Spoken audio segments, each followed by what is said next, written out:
Buenos días, feliz sábado.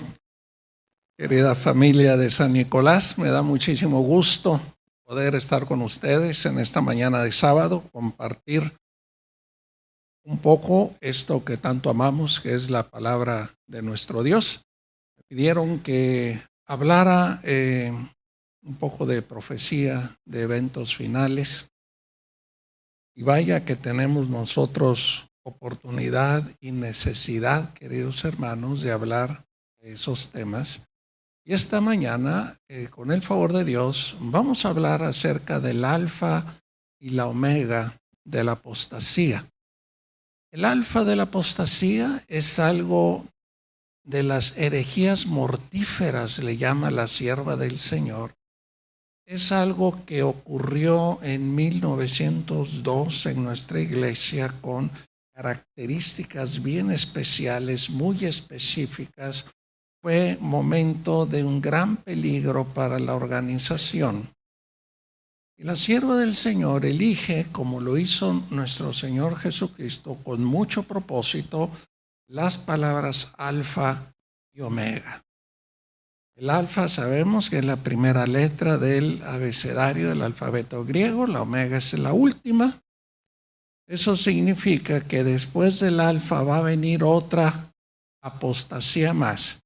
Pero dice la sierva del Señor que su naturaleza va a ser mucho más grande y mucho más asombrosa que la del alfa. Pero ya va a ser la última. Por eso se le denomina omega, queridos hermanos, porque va a ser la última. Hay que conocer bien cómo fue el alfa para saber cómo, a partir de allí, hacia arriba, va a ser la manifestación de la omega. Ciertamente, a veces leemos la palabra de Dios y yo no sé qué tanto nos damos por enterados o por entendidos de algunas cosas y qué tanto en realidad las creemos como una verdadera realidad en nuestras vidas. Qué tanto reflexionamos en ellas, qué tanto las interiorizamos, queridos hermanos. En una ocasión escuchaba yo a un ministro, sacerdote católico, dar una explicación de lo que pudo haber ocurrido con la experiencia del Mar Rojo para el pueblo hebreo. Como le era, yo creo, un poco difícil a él y a su audiencia entender que el poder de Dios partió el mar en dos, pues él prefirió ofrecer una explicación tan asombrosa y tan fantasiosa que se requería mucho más inocencia e ingenuidad creer esa explicación tan pantanosa que entender que el poder de Dios obra de manera maravillosa en favor de su pueblo, queridos hermanos. ¿Qué tan difícil es eso de aceptar? ¿Por qué nos cuesta tanto trabajo? Vivimos algo que nunca pensamos, yo sin duda alguna jamás pensé en vivir algo así como la pandemia que acabamos de pasar. Y pues es un precursor de lo que serán las plagas. ¿Cuál es una gran diferencia entre lo que serán las últimas 7 plagas y la pandemia que acabamos de vivir? ¿Cuál es una grandísima diferencia, hermano?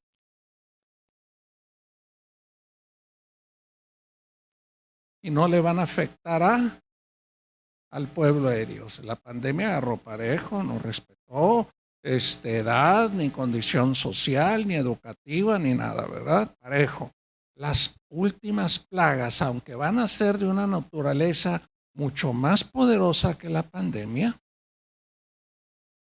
son para los impenitentes, para los incrédulos, para los impíos, para aquellos que habiendo tenido la oportunidad de sumarse a las filas del pueblo de Dios, han dicho que no, por la razón que ustedes gusten. Y el pueblo de Dios no sufrirá de las plagas, sufrirá de la ira del pueblo que recibe las plagas, pero no de las plagas. claro, como ya se terminó el tiempo de gracia cuando empiecen a caer las plagas, tampoco se le permite a los incrédulos lastimar quitándole la vida al pueblo de Dios, porque ya no hay ningún beneficio para ello, ya no se puede ser mártir porque ya los destinos de todos han sido sellados por la eternidad. Por eso es que el pueblo de Dios es respetado en su vida durante todo el proceso de las plagas. Tanta maldad que vemos en el mundo, queridos hermanos, las guerras. Yo creí que ya no íbamos a ver guerras en el siglo XXI, pero dice Apocalipsis que pues esto es una señal del fin del tiempo. Se levantará nación contra nación, ¿verdad?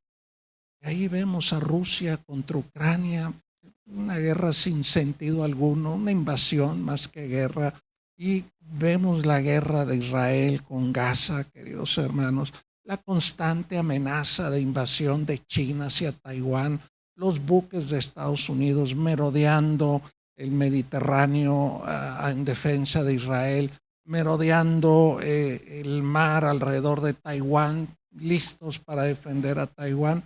Tú y yo sabemos que el mundo no se va a terminar por un holocausto nuclear, pero sí va a generar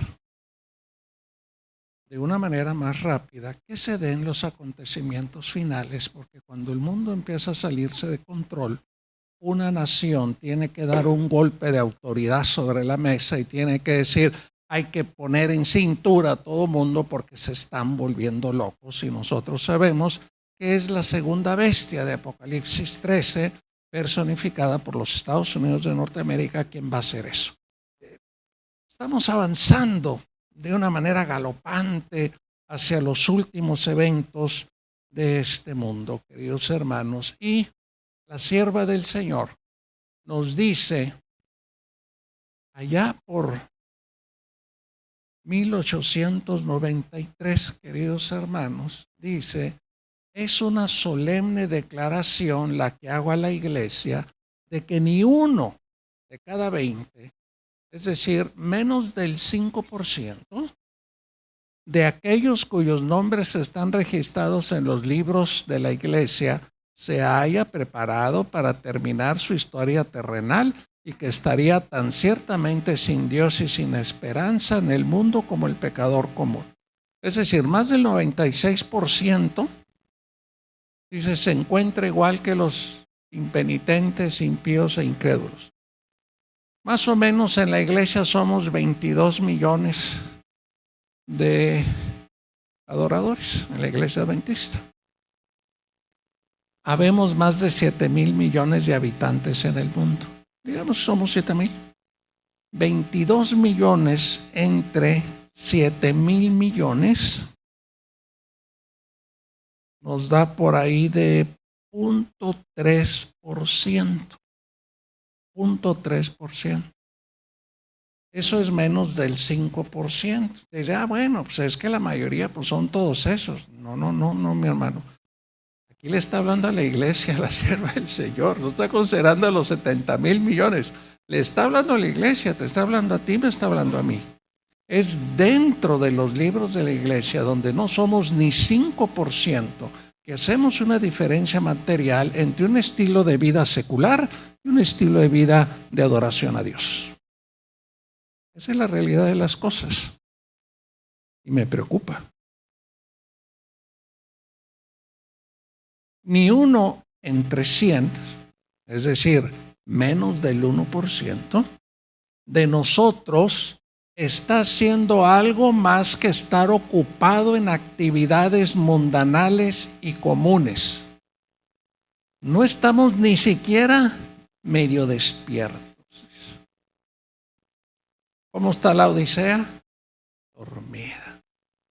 Dice que así permanecemos más del 99%.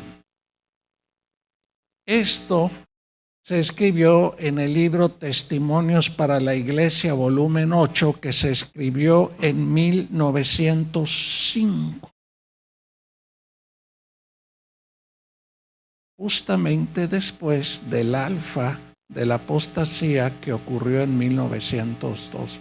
Ese era el estado de la iglesia. Vamos a ver en un momento más cuál era el estado de la iglesia para que veamos si eso ha mejorado o ha empeorado esas estadísticas. ¿Ustedes qué dicen? ¿Creen que han mejorado o que han empeorado? Es lo más común, es lo más inclinado a pensar, ¿verdad? Porque el pecado va haciendo cada vez más y más su tarea destructora, degeneradora en este mundo. Y el pueblo de Dios, ¿cómo vamos a saber que el pueblo de Dios está haciendo su tarea o hizo su tarea? ¿Cómo vamos a saber que el pueblo de Dios completó su tarea? Cuando el pueblo de Dios haya completado su tarea, va a pasar el evento más maravilloso, poderoso y espectacular en la historia de la tierra. Vamos a ver en el cielo venir al Rey de Reyes y Señor de Señores, rodeado de todos sus ángeles. ¿Ustedes creen que nuestro Señor no está listo para venir? Él está más que listo para venir. ¿Quiénes no estamos listos para que Él venga? Y nuestro Señor espera. Nuestro Señor espera porque no quiere que nadie se pierda. Quiere que todos procedamos al arrepentimiento. Pero hay un límite en el cual todos vamos a decidir nuestro destino eterno por voluntad propia. Y entonces nuestro Señor sabrá que es momento de venir por su pueblo. La primera cita, que se escribe en 1893, es poco tiempo después de este mensaje que está aquí, que ya les he leído a ustedes en anteriores ocasiones. Dice la sierva del Señor: en su gran misericordia, el Señor envió un preciosísimo mensaje por medio de los pastores Waggoner y Jones. Este mensaje tenía que presentar en forma más destacada ante el mundo al sublime Salvador, al sacrificio por los pecados del mundo entero. Presentaba la justificación por la fe en el garante. El garante, nuestra garantía es Cristo, ¿verdad? Invitaba a la gente a recibir la justicia de Cristo. Hace rato nuestro hermano decía que a veces usamos palabras en la iglesia que no terminamos de entender bien, y yo creo que esa es una de ellas. Nos decimos justificados y todos queremos gustar de la justicia de Cristo, pero ¿qué es la justicia de Cristo? ¿Cómo la vemos? ¿Cómo se manifiesta en la vida del creyente? Mediante la obediencia a todos los mandamientos. Pero escucho cada vez voces más frecuentes, más fuertes, más audibles, más tumultuosas, que dicen que no podemos con la ley de Dios. Dice, el pueblo de Dios no puede ser perfecto. ¿Por qué no puede ser perfecto? Porque no puede obedecer la ley de Dios. ¿Será posible que no podemos obedecer la ley de Dios, queridos hermanos? A un nene que tenemos de 6 meses, que trata de comunicarse y balbucea únicamente, ¿lo castigamos por no hablar bien? ¿Por qué no? Porque no tiene la capacidad de hablar en ese momento, la está desarrollando. Lo entendemos. A un niño de 8 o 9 años que está aprendiendo la aritmética, ¿lo castigamos porque no sabe cálculo diferencial? ¿Porque no puede sacar una derivada? No. ¿Por qué? Porque no sabe, porque no tiene la capacidad de hacerlo y porque no lo necesita para ese tiempo en su vida. ¿Y por qué castigaron a Dotán? ¿Por qué castigaron a Acán? ¿Por qué castigaron a Caín? Si la ley de Dios no se puede obedecer, entonces ¿por qué hay castigo para el que la transgrede, queridos hermanos? ¿A poco somos mejores padres que nuestro Padre Celestial? ¿A poco sabemos nosotros cómo tratar a nuestros hijos mejor que Él? ¿Verdad que algo está mal cuando decimos que la ley de Dios no puede ser guardada? Algo tiene que estar rematadamente mal. Si no, no fuera nuestro estándar. Si no, no pudiera reflejar el carácter de Cristo. Si no, el Señor no esperara que la justicia de Cristo se manifestara en cada uno de nosotros a través de la obediencia a los mandamientos. No, lo que pasa es que tú estás diciendo que para ser salvos tenemos que ser perfectos. Yo no dije eso en ningún momento. Eso es entender las cosas de cabeza. No necesitamos ser perfectos para ser salvos, queridos hermanos. La palabra de Dios es muy clara. ¿Qué necesito para ser salvo? Arrepentirme de mis pecados. Reconocer al Señor como mi Salvador. Es lo que necesitamos para ser salvos. Necesitamos una fe genuina. Pero de allí a que yo diga que no es posible obedecer la ley de Dios, que no va a haber un grupo al final de la historia de este mundo que sí alcance la perfección, como lo hicieron Enoc, como lo hicieron Elías, como lo hizo Moisés durante una gran parte de su vida, dice el Espíritu de profecía, hasta que golpeó la roca y se enojó. Va a haber un grupo de personas que sí lo va a poder lograr. Pero no podemos nosotros pensar. Imagínense ustedes, me causa tanto cortocircuito el argumento de que la ley de Dios no puede ser obedecida. ¿Cuál parte de la ley de Dios no se puede obedecer, queridos hermanos? Porque aquí estamos todos en sábado. Y si algunos de aquí se van corriendo al estadio a las 5 de la tarde, en sábado, ¿qué van a hacer? Los van a disciplinar. ¿Por qué si no se puede guardar la ley de Dios? ¿Ya no te das cuenta?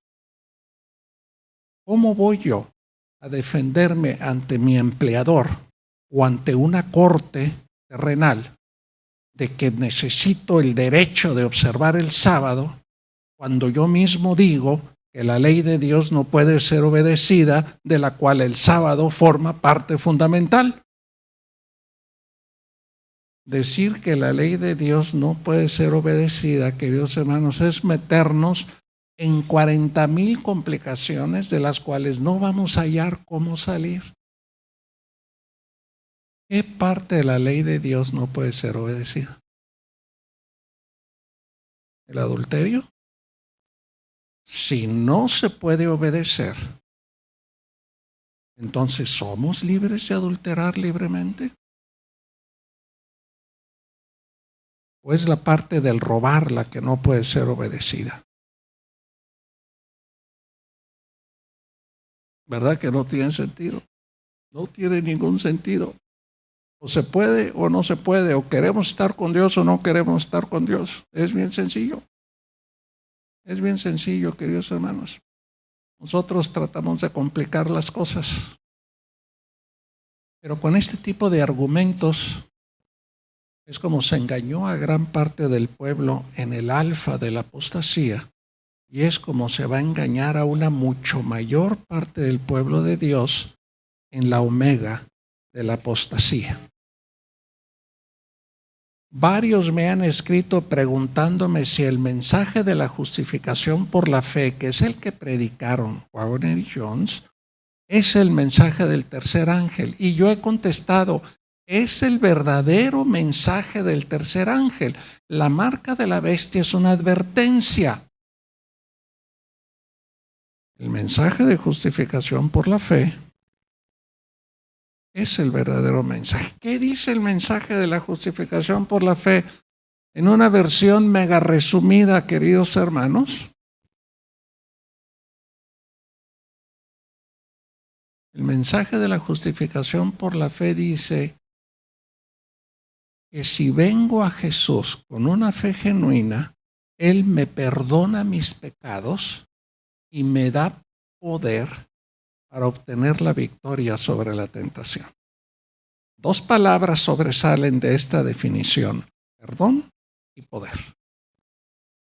Perdón y poder son las palabras más importantes de la teología adventista, queridos hermanos, y las encontramos en la mayoría, si no es que en todas nuestras doctrinas. Perdón y poder. Esa es la justificación por la fe. Para que yo entienda esas cosas, tengo que entender otras. Tengo que entender la diferencia entre mi naturaleza pecaminosa y tener la culpa por el pecado. Son cosas muy distintas. Para entender eso tengo que entender, o entendiendo eso puedo entender la verdadera naturaleza humana con la que vino Jesús a la tierra. Entendiendo eso puedo entender la condición de impecabilidad que van a alcanzar los 144,000. Porque dice la sierva del Señor que esa condición debe de conseguirse aquí en la tierra. Que Cristo no va a venir a dártela. Se las va a dar a quienes murieron antes de. Y cuando ellos sean resucitados, van a ser resucitados en cuerpos incorruptibles. Pero los 144,000 van a tener que demostrar ante todos los mundos no caídos, ante los seres celestiales y ante todas las huestes angélicas malas, que cuando la humanidad se une con la divinidad, es posible vivir en armonía con la ley de Dios. El testimonio directo del testigo fiel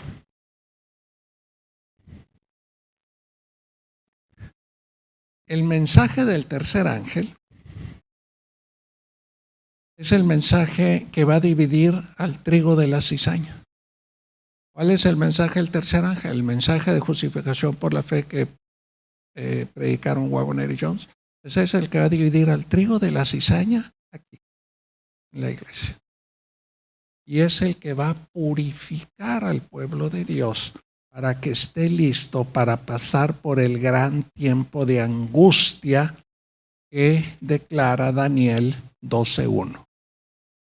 La proclamación del mensaje de justificación por la fe, la proclamación del mensaje de la justificación por la fe, el mensaje de los tres ángeles, queridos hermanos, es el mensaje que debe ser dado hoy al mundo.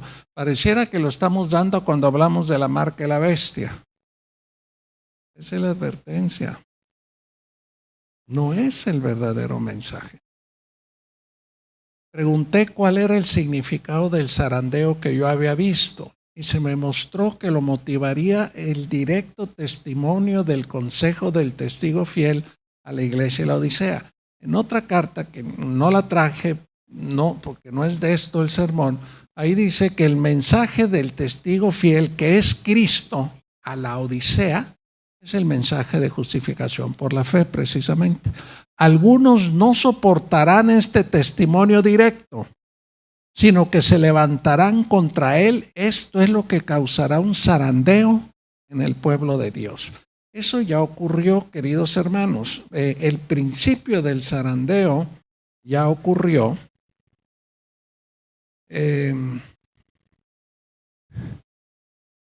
Específicamente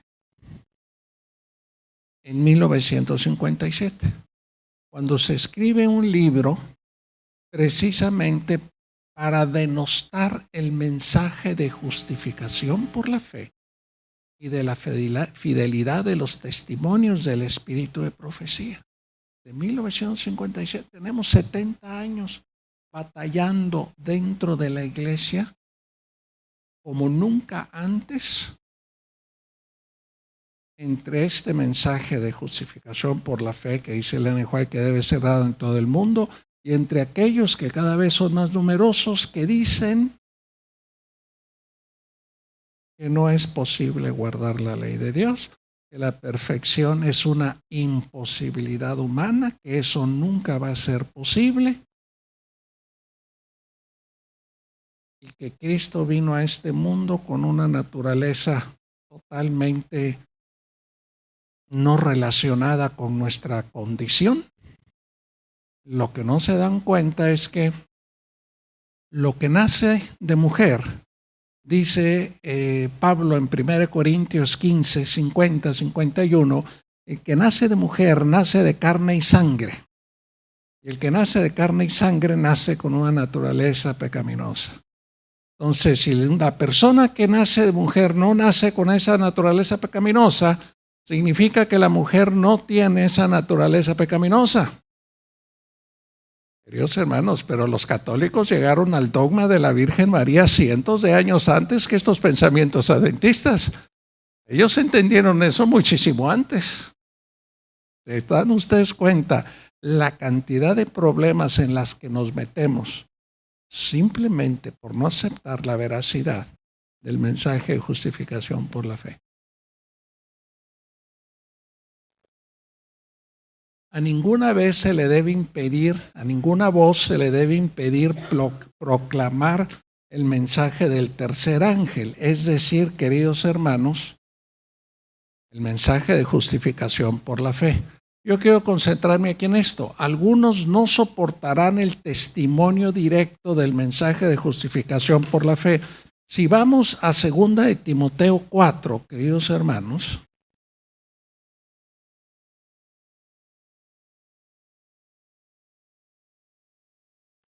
voy a leer versículos del 1 al 3, 2 de Timoteo 4, del 1 al 3. Nuestra lectura bíblica fue el capítulo 13, dice, en el fin del tiempo habrán tiempos peligrosos, hombres amadores de sí mismos, de los placeres más que de Dios, sin afecto naturales. Dice, te encarezco delante de Dios y del Señor Jesucristo, que juzgará a los vivos y a los muertos en su manifestación y en su reino, que prediques la palabra, que instes a tiempo y fuera de tiempo, redarguye, reprende, exhorta con toda paciencia y doctrina, porque vendrá tiempo cuando no soportarán la sana doctrina, sino que teniendo comezón de oír, se amontonarán maestros conforme a sus propias concupiscencias.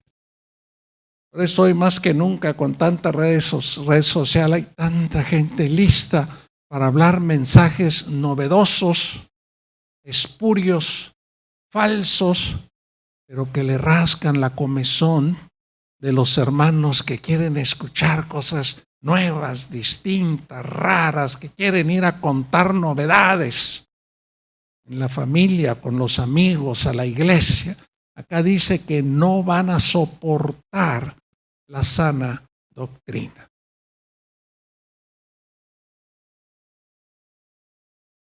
El testimonio del testigo fiel no ha sido escuchado sino a medias. El mensaje de justificación por la fe. De este testimonio depende ¿qué cosa? El destino de la iglesia. Pero una de las grandes señales del alfa de la apostasía fue denostar, quitarle importancia y veracidad al espíritu de profecía. Tenían que hacerlo porque no podían contra este tipo de mensajes. ¿Qué haces con este tipo de mensaje? Lo único que te queda decir es que la fuente no es fiel de confianza, no es fidedigna, no es válida. Pero si la fuente de la pluma inspirada no es válida, queridos hermanos, salgamos a la calle a buscar a la verdadera iglesia remanente. Entonces, porque el pueblo remanente de Dios obedece los mandamientos y tiene ¿qué cosa? El testimonio de profecía, el testimonio de Jesucristo que se manifiesta en el espíritu de profecía. ¿Qué hace? ¿Cuál es la primera característica del pueblo remanente de Dios? Entonces, ¿se puede o no se puede?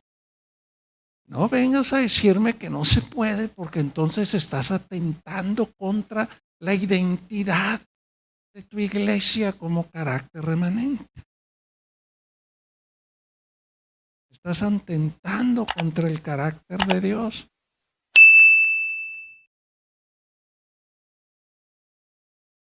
No hay uno entre 100 No es la misma que hace rato. No hay una entre 100 que comprenda bien la verdad bíblica respecto a este tema tan necesario para nuestro bienestar temporal y eterno. No hay ni uno entre 100 en nuestra iglesia, dice, que entienda bien el mensaje de justificación por la fe. 1889, el mensaje se dio en 1888.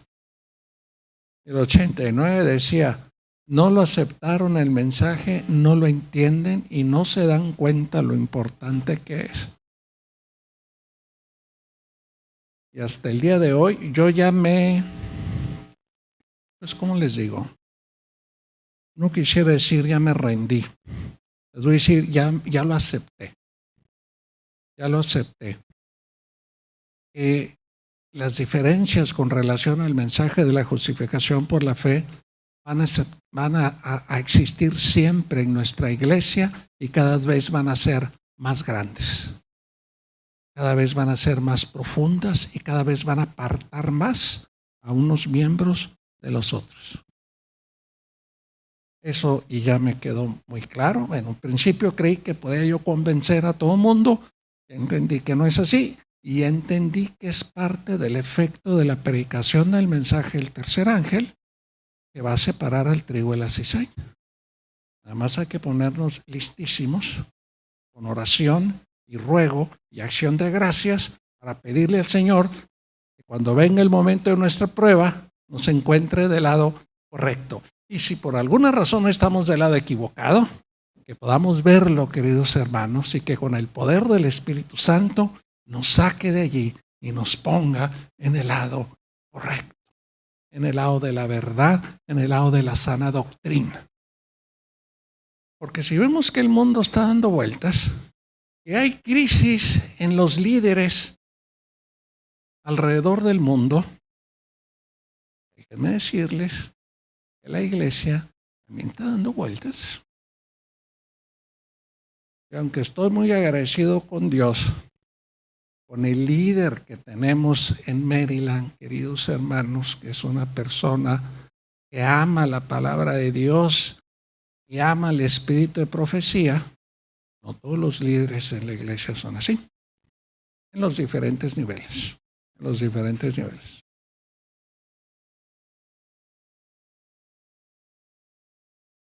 En 1902, con el alfa de las herejías, hubo toda una campaña para remover al presidente de la conferencia mundial, al pastor Arturo G. Daniels. Tremenda campaña. A mí no me va a extrañar que en la Omega haya algún intento similar, queridos hermanos. No me va a extrañar ni tantito.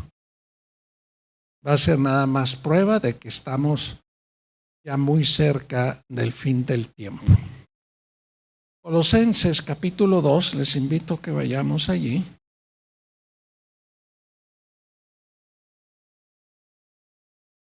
Voy a leer los primeros 9 versículos.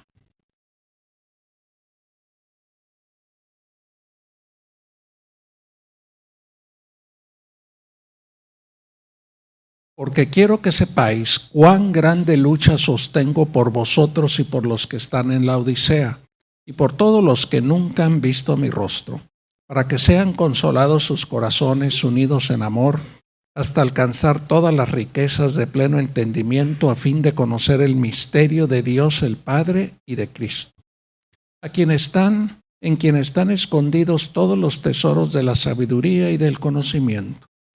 Y esto lo digo para que nadie os engañe con palabras persuasivas, porque aunque estoy ausente en cuerpo, no obstante en espíritu estoy con vosotros, gozándome y mirando vuestro buen orden y la firmeza de vuestra fe en Cristo. Por tanto, de la manera que habéis recibido al Señor Jesucristo, andad en él. ¿No dice la palabra de Dios en Juan 14, si me amas, guarda mis mandamientos? El que dice que me ama y no guarda mis mandamientos, ¿qué cosa? Entonces, ¿se pueden guardar los mandamientos o no se pueden guardar los mandamientos? ¿Cómo alguien se atreve a decirnos a plena luz del día y con plena conciencia de que los mandamientos de Dios no pueden ser guardados? Y si sí pueden ser guardados, entonces la perfección es posible. Cuando yo transgredo un mandamiento de Dios, es por elección propia. Hay un culpable de ello. Mi deber es confesar mi pecado, arrepentirme y alejarme de él, e inmediatamente soy justificado de nuevo. Y estoy en paz y reconciliado con Dios. Y esas transgresiones cada vez deben de ser más espaciadas en mi vida. ¿Por qué? Porque de eso se trata el crecimiento. Porque cada vez la voluntad de Cristo es una mayor realidad en tu mente y en tu corazón.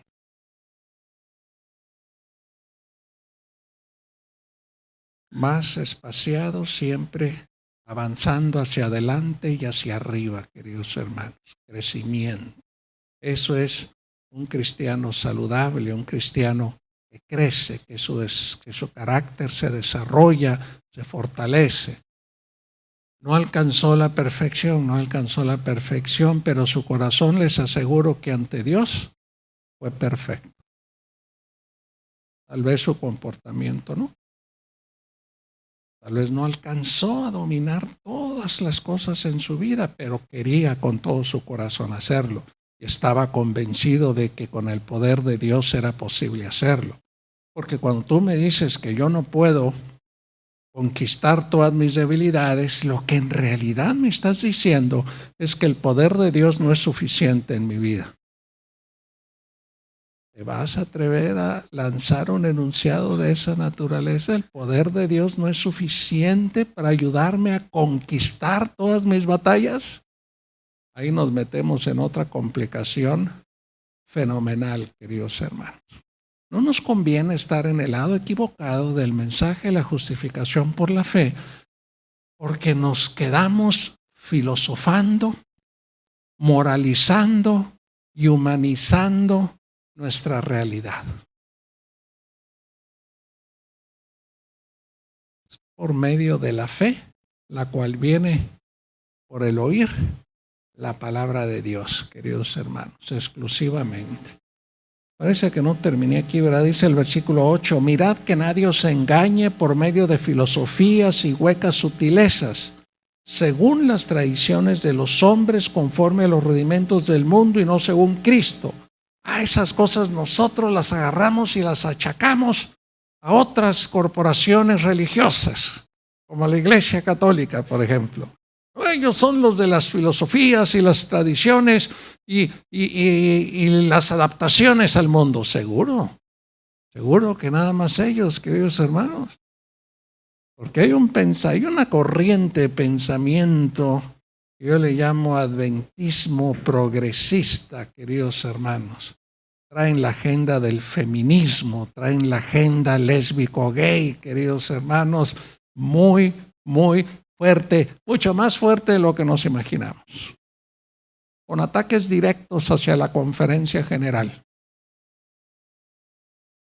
Hay todo un movimiento dentro de la iglesia que se llama SDA, en inglés, Seventh Day Adventist, SDA Kinship. Conformado con personas con una preferencia de género diferente a la que fisiológicamente tienen. Dice, queremos ser adventistas y nosotros seguimos aquí, dice. Acá estamos, no nos corran.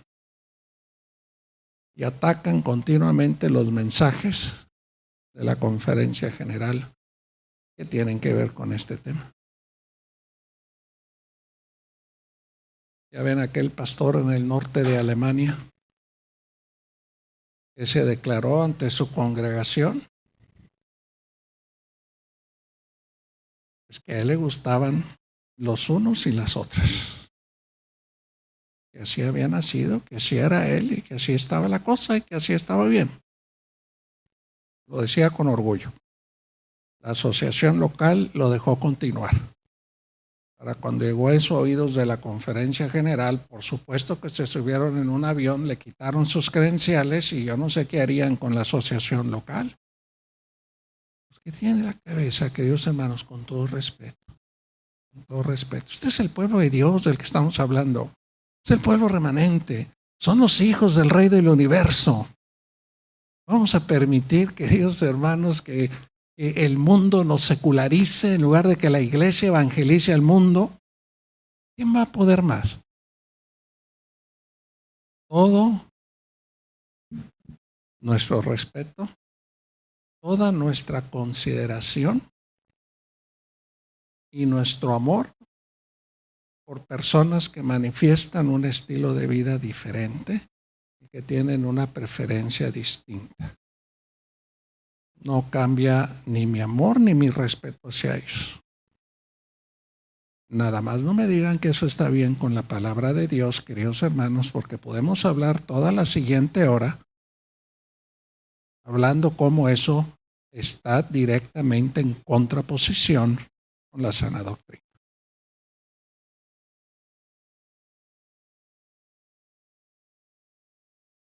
Satanás y sus ángeles están haciendo todo esfuerzo posible para dominar las mentes de los hombres para que sean descarriados por la falsedad y por fábulas agradables. En este tiempo ha de darse el mensaje de la Odisea, ¿verdad? Esta iglesia, a la Odisea la va a despertar el mensaje del tercer ángel, precisamente, queridos hermanos. Dice, Satanás y sus ángeles están trabajando con todo engaño de iniquidad. Son incansables en sus esfuerzos para apartar a las almas de la verdad. En lo que nosotros dormimos, jugamos, vemos series, el otro trabaja sin parar, incansablemente. Quiere anular a Dios y a Cristo, quien fue hecho carne y habitó entre nosotros. ¿Para qué fue hecho Cristo carne? Para enseñarnos que en obediencia a la voluntad de Dios, ¿podemos o no podemos ser victoriosos? Un cristiano tiene la responsabilidad y la obligación y el más altísimo deber de ser victorioso en Cristo Jesús. No por sus propias fuerzas, por el poder del Espíritu Santo, queridos hermanos. Pero así dice Apocalipsis 3:21.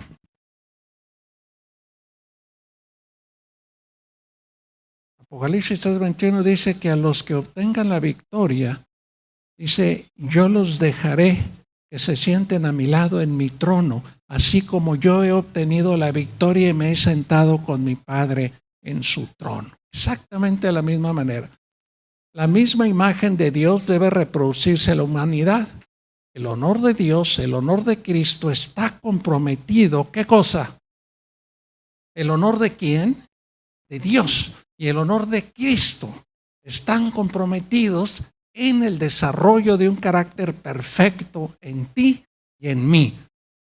Pues cuando alguien viene y me dice que la perfección no es posible, yo sé que ese mensaje no puede venir del cielo, por más bien intencionado que me lo digan. El mensaje es falso. Nosotros estamos, ¿qué cosa? Advertidos. Lean, ya no tenemos tiempo, queridos hermanos, lean Ezequiel 36:23 en sus casas. Ahí les dice muy claramente que es por medio de Dios y de su poder como nosotros obtenemos la victoria y que hemos traído deshonra a Él por medio de nuestras transgresiones. Quien no tenga suficiente fe en Cristo para creer que Él lo puede mantener sin pecado, no tiene la fe que le dará la entrada al reino de Dios. Tenemos una fe diminuta, pequeñita, débil, que no puede entrar al reino de los cielos. Ahí en la Review and Herald, 10 de marzo de 1904. ¿Cuánto tiempo con esa luz? Y al día de hoy todavía batallamos con ese concepto, queridos hermanos.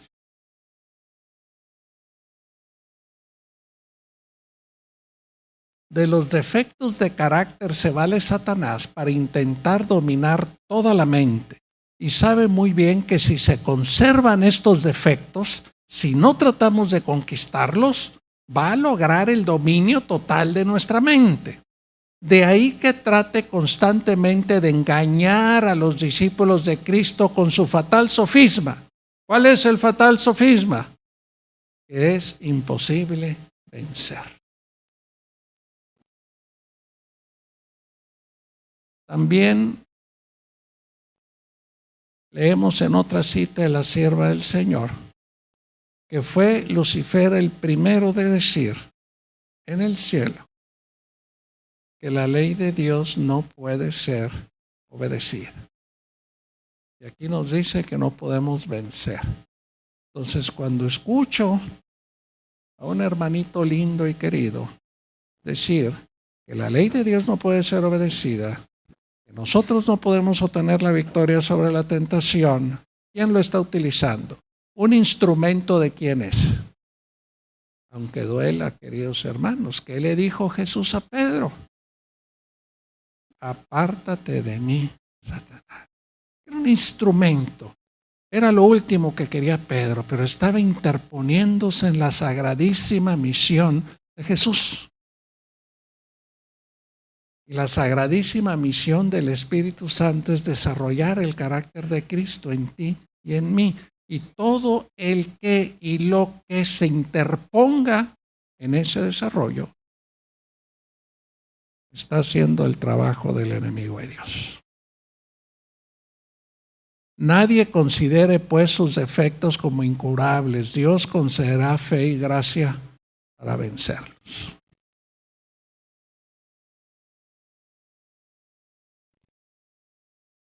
Me voy a saltar ya leímos ese versículo.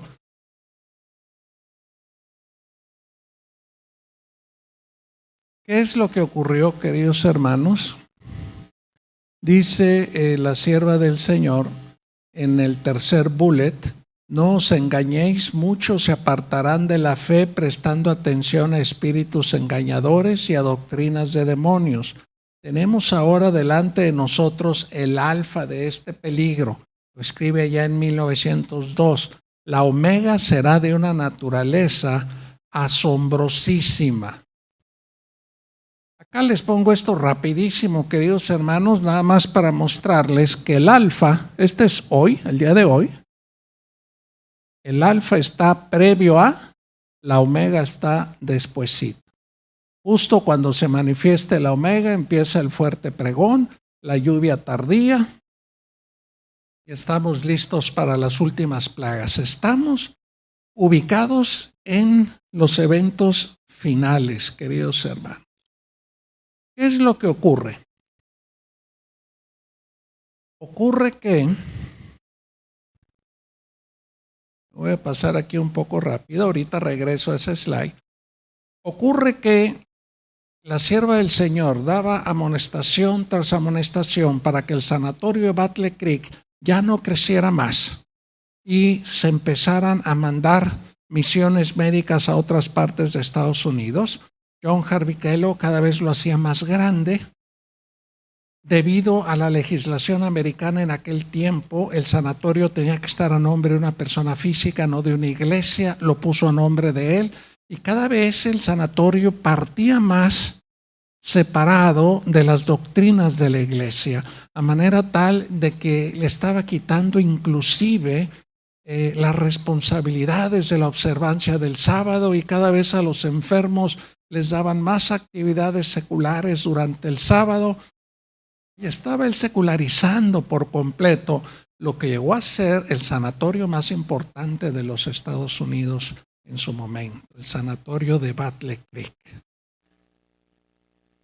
John Harvey Kellogg estaba descontrolado completamente, y el 18 de febrero de 1902 el sanatorio es reducido a cenizas.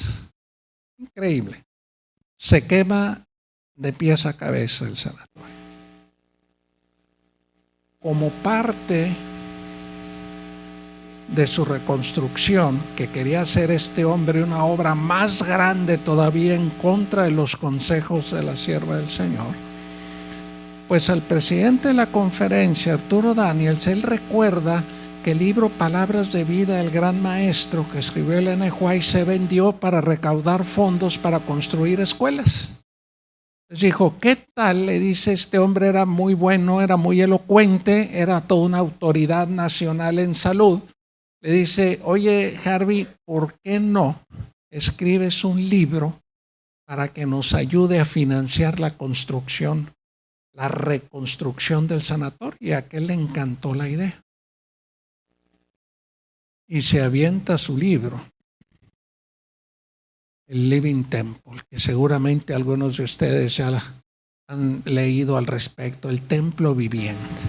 Y empieza a circular el libro por los diferentes eruditos, adventistas, pastores. Dicen, este hombre se volvió loco. ¿Qué le pasó?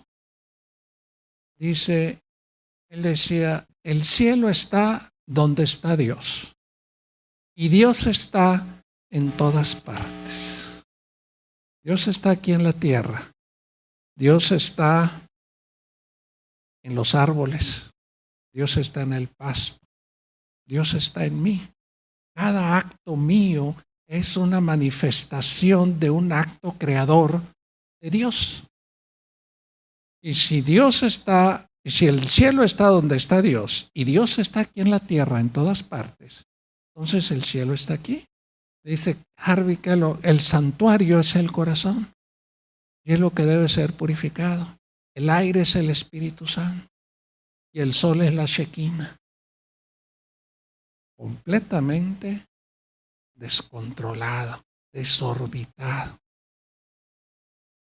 Y pasa un comité editorial de 5 personas, 3 lo aprueban, seducidos completamente por las ideas de Harvey Kellogg, y 2 lo reprueban completamente, y la conferencia general se va con el veredicto de la minoría.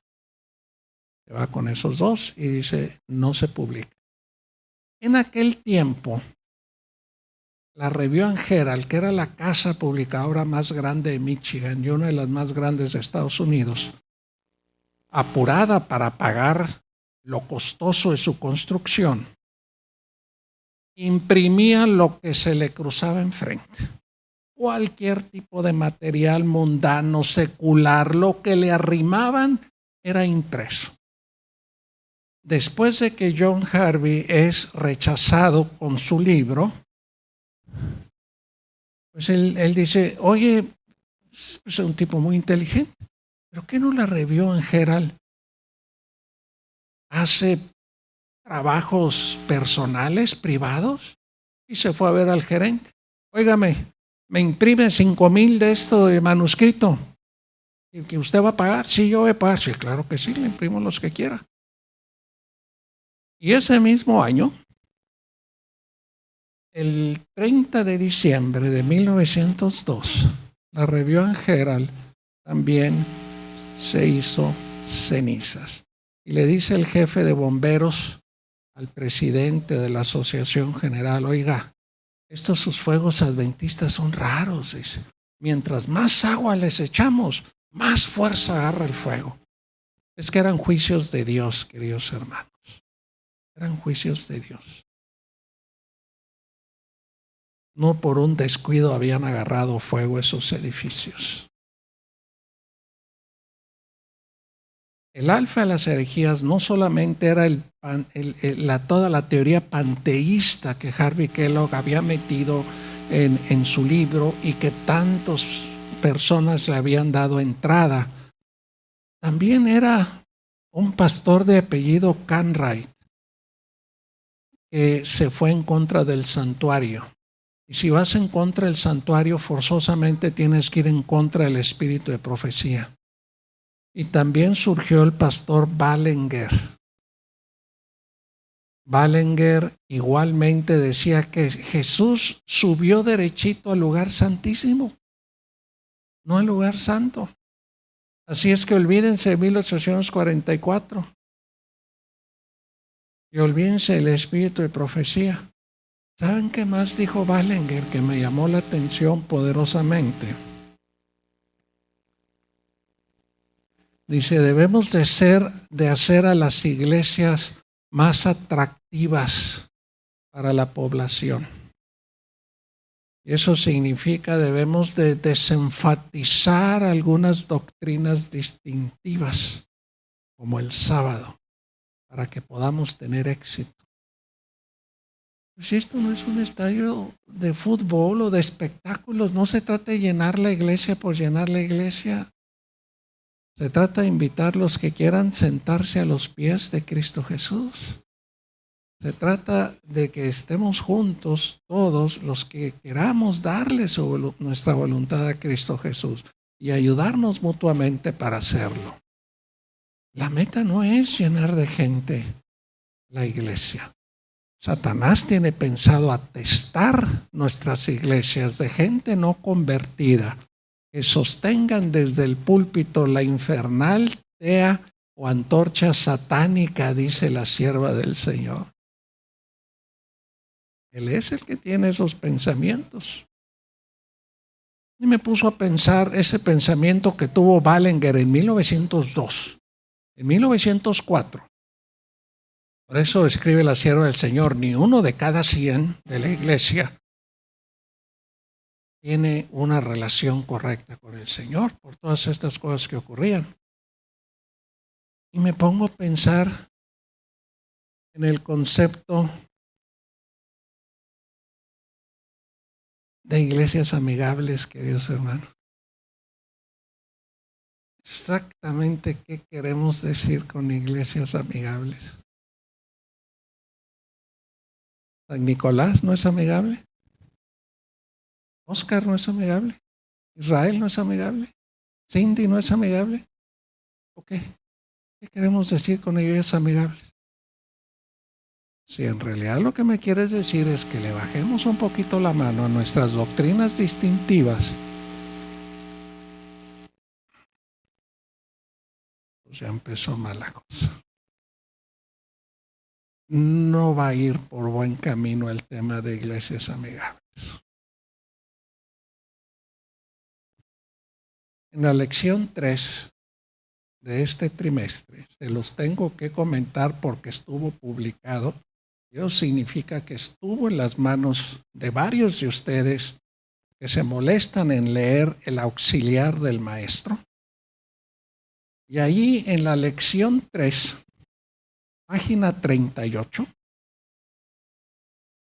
el auxiliar, yo estoy bajo la idea que no lo escribió el autor de la lección, porque el autor de la lección ha hecho un extraordinario trabajo en todo lo que llevamos, apoyando todas nuestras sanas doctrinas.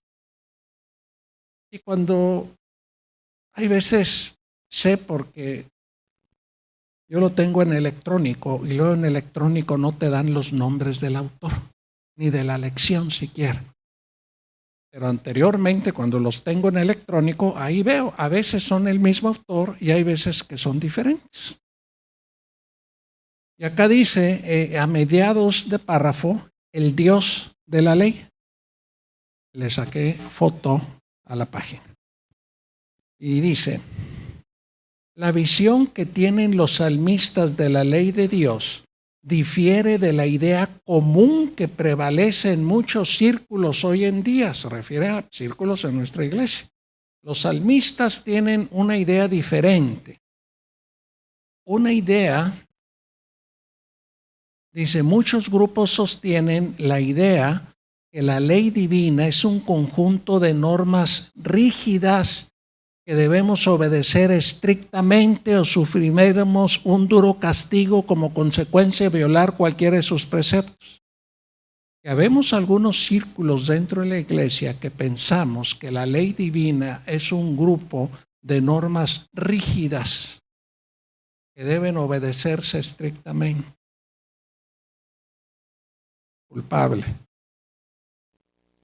Yo soy miembro de uno de esos círculos que dicen que la ley divina no está a mi consideración y a mi discreción y ver qué obedezco y qué no que no se debe de obedecer rígidamente. ¿A qué quieres decir rígidamente? ¿No se obedece o no se obedece, hermano? No tendrás otros dioses delante de mí. Ok, ¿cuál es una versión no rígida de eso, queridos hermanos? Acuérdate del día sábado para santificarlo.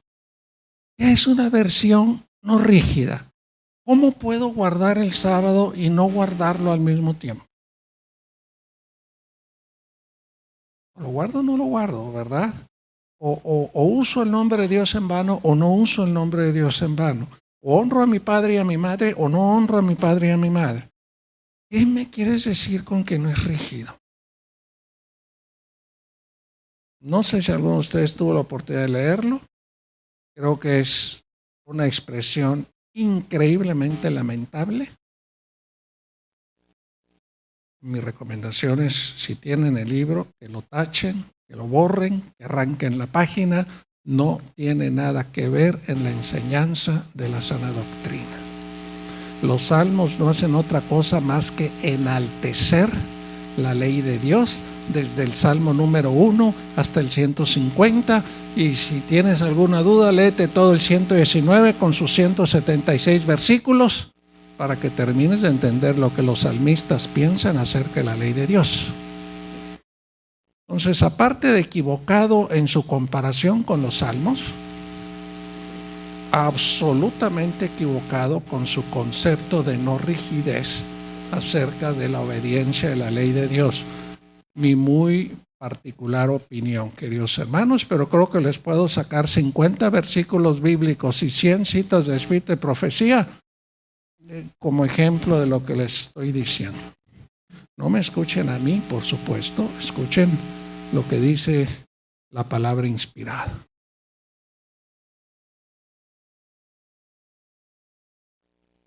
Las dos grandes amenazas que sufre nuestra iglesia desde dentro el día de hoy es el pensamiento adventista evangélico y la corriente del pensamiento adventista progresista. Con el evangélico viene todo el tema de confundirnos con relación a la naturaleza del pecado.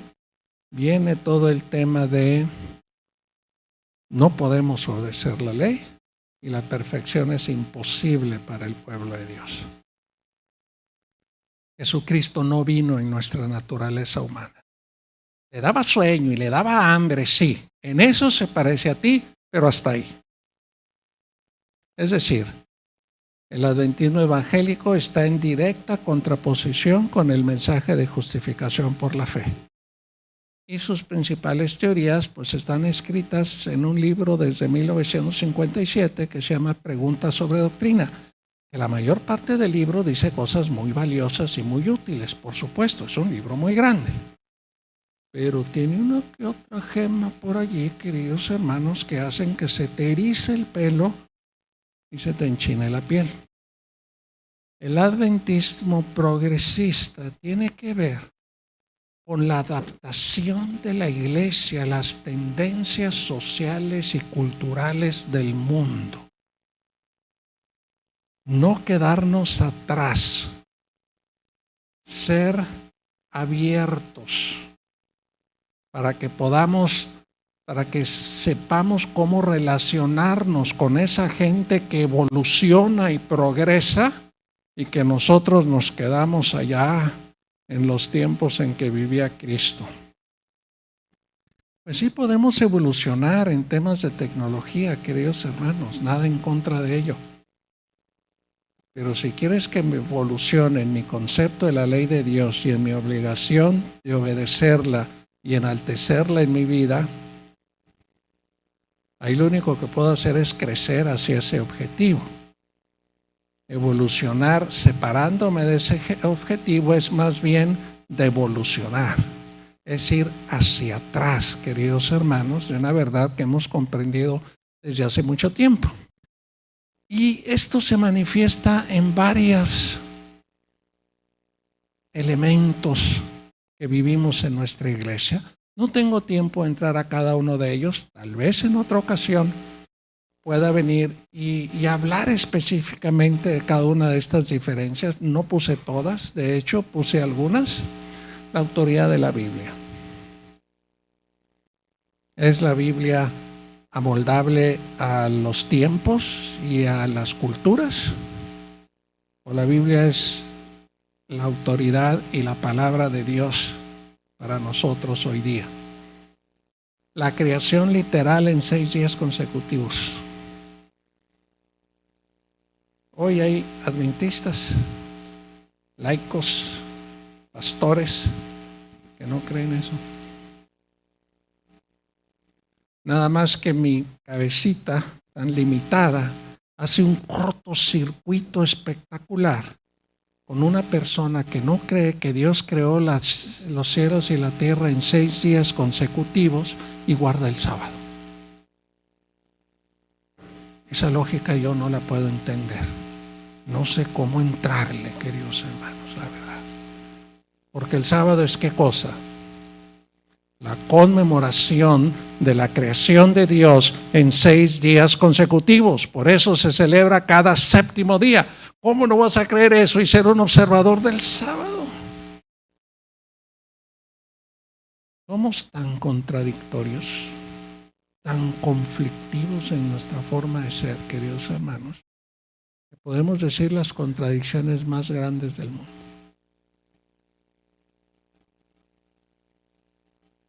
El santuario celestial y su juicio investigador ha sido atacado duramente en 1902, en 1980 por el famoso maestro Desmond Ford, que repitió las mismas cosas de Ballinger y de Cartwright, dicho sea de paso. Hoy en día escucho una que otra voz también al respecto. La identidad del remanente. No, es que nosotros no somos el pueblo remanente. No digas eso, no seas arrogante.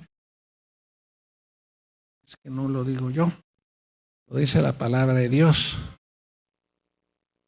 Y no es que seamos el pueblo remanente porque somos mejores que los demás pueblos.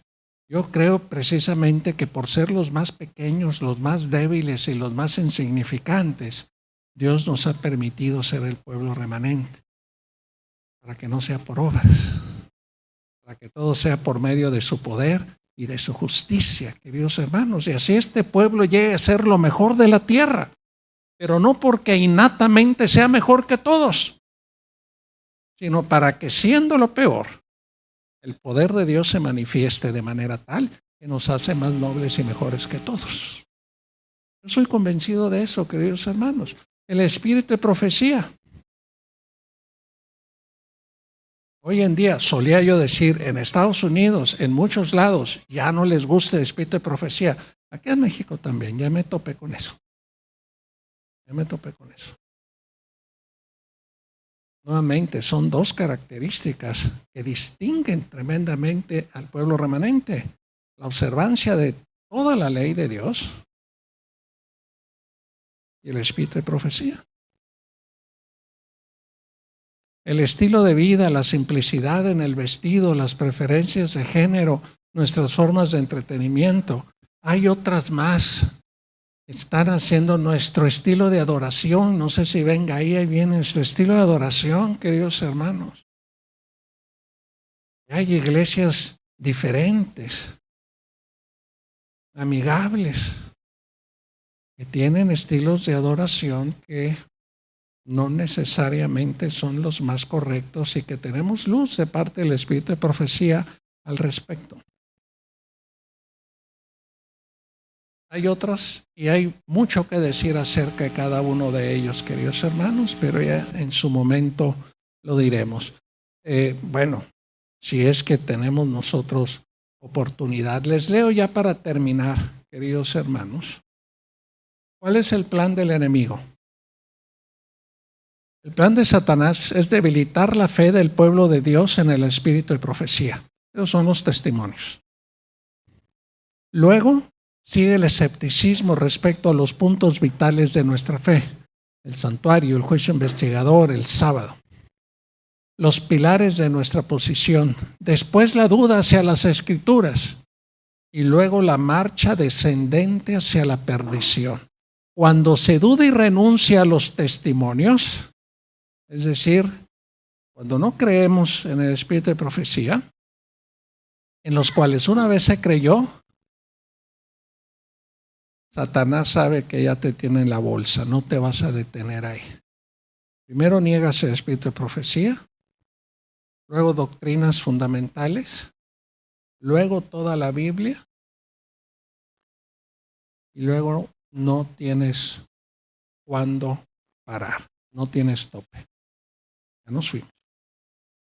¿Dónde empieza todo este tema? Dudando del espíritu de profecía. Son 100,000 páginas de inspiración, queridos hermanos, que Dios tuvo a bien inspirar para tu beneficio y para el mío. 100,000 páginas. No hay una autora, escritor, mujer, en todo el mundo más publicada que el espíritu de profecía. Y el hecho de que no haya tenido educación todavía enaltece y fortalece más sus testimonios.